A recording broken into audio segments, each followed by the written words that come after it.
Hi friend, I hope you're doing super well. So today I want to look with you at the book of Matthew and give you a little bit of an intro.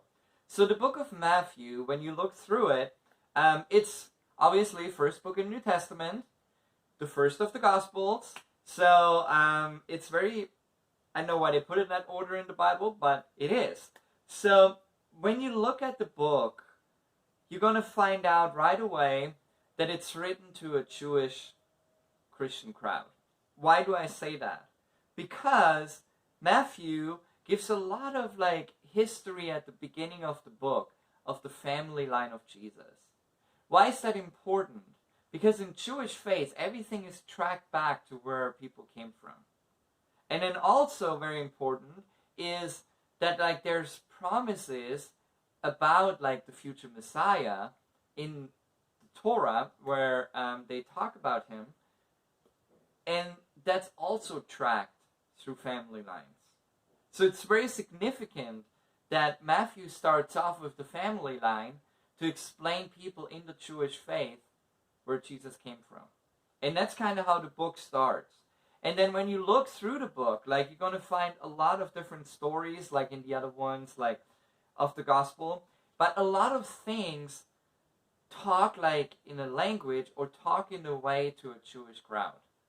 There's a certain foundation that you need to have to understand some of the things. Of course, if you have a study Bible, it's all explained, which I do, which is great. It's a great explanation. But it gives you a little bit more of the context of where the writer came from when he wrote the book. Of course, you're going to find the miracles. You find a lot of the things Jesus was doing through the book. You find the story of John the Baptizer and all those different people. It's all in there, and it gives you a very, very good foundation when you read through Matthew.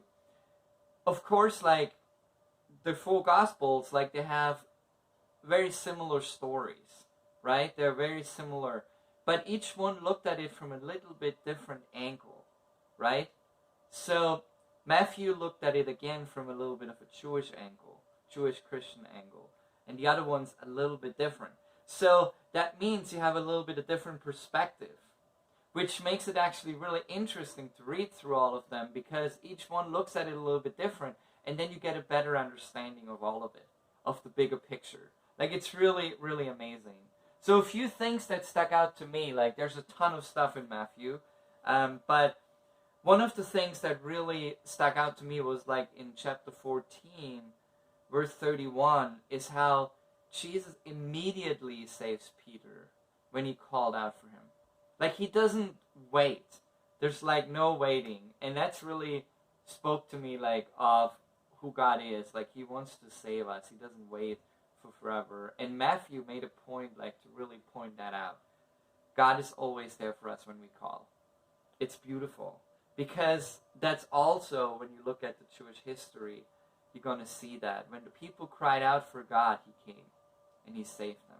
If it was in the desert or if it was in Egypt or whatever, God came. And then later on in that chapter, also, a lot of people, and especially his followers, for the first time truly realized that he's actually the Son of God. When he did some of those miracles, they really were blown away. And then when I go a little bit further to stay in the story, I look at Peter, and Peter, I talked about him many times in blogs before, he was kind of a little bit a interesting guy, who stayed one time strong and then fell. But God chose to build his church on him, or his community. In that translation, it also translates church as community, which really shows a very good picture of what the church is supposed to be. We're supposed to be a community. And then when I look at that, he builds the church on an imperfect man, but a man who really follows after God. And again, Matthew points that out. Why? Because when we look at the history again, God chose Israel as a nation, not because they were perfect. He chose them as his people. because like he loved them, right? And he made a choice and he helped them through things.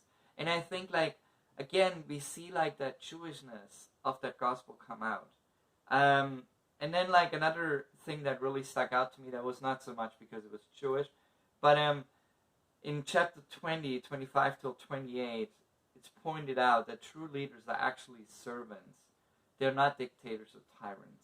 And I love that, like how we can serve the world. And Matthew pointed that out beautifully, how Jesus served us and how Jesus really made a difference in people's lives. He came as a servant. And I think in the Jewish faith, a lot of people expected that Jesus would come like in a way as a conqueror, like as a king that knocks out all the enemies. And so he came gentle.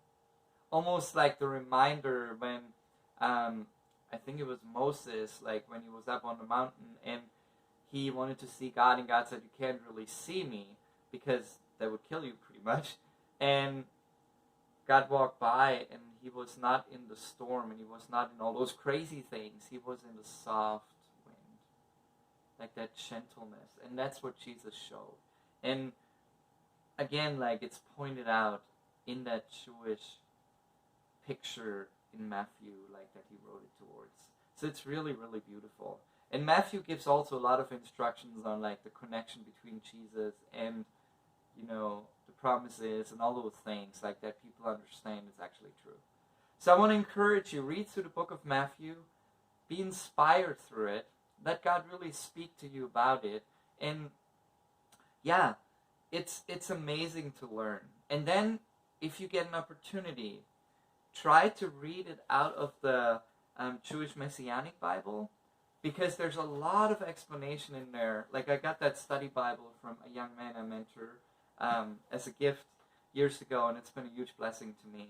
But when you read through it, like check it out in that translation, and especially with those explanations, because it gives you a better explaining of, you know, the Jewishness of that book and how it's written.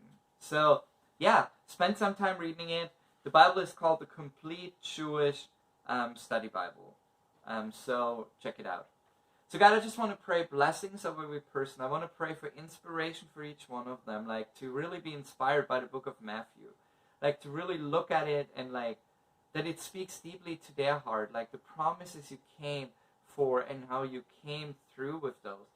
You didn't take them away. You spoke and they happened. You spoke and they happened. And you're such a wonderful Father. And I just want to pray like that through reading that gospel that we see that even more.